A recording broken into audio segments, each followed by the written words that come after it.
What does it mean to embody spirit?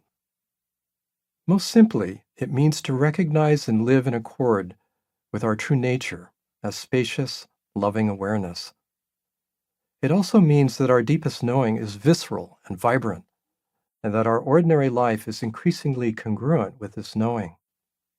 For this deep embodiment to take place, we need a clear mind, an open heart, and a spacious sense of the ground. If the first great step of the inner spiritual pilgrimage is from the head to the heart, the next step is from the heart to the ground. This is a natural descent of awareness down and into the body that is profoundly liberating. Opening to the ground is a poorly understood yet critically important part of the spiritual quest. Despite its importance, relatively little has been explicitly taught or written about it, especially for the Western spiritual practitioner. The primary reason for this has been the unconscious fear of annihilation that arises if a deep letting go is allowed. In my over 40 years of inner work with students and clients, the subjective presence or absence of inner ground has been the most important theme I've worked with. I've repeatedly observed how people's inner process of deepening and opening up is sabotaged by their terror of letting go. People really struggle to navigate this murky area. Examples to come in subsequent chapters. Mature spiritual explorers become mired here for years. Perhaps you are one of them.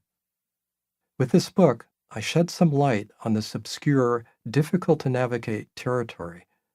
A bit of clear guidance can go a long way.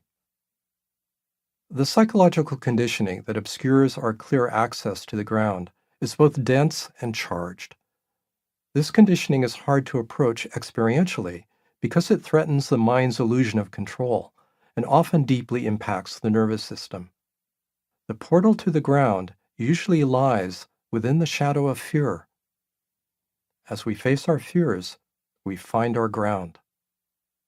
Many cultures have myths about a difficult underground descent, marked by intense challenges and great discoveries, by death and rebirth.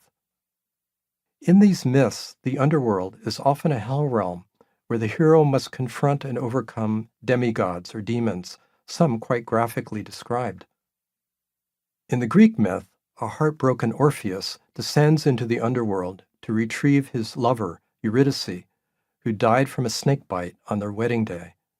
First, though, he has to charm Hades, the god of hell, to gain entrance. In the Divine Comedy, written in the early 14th century, Dante Alighieri depicts his encounter with an enormous three-headed devil with bat-like wings that lives at the very bottom of a hellish inferno. Interestingly, everything there is frozen in ice, since it is farthest from the warmth and light of the sun.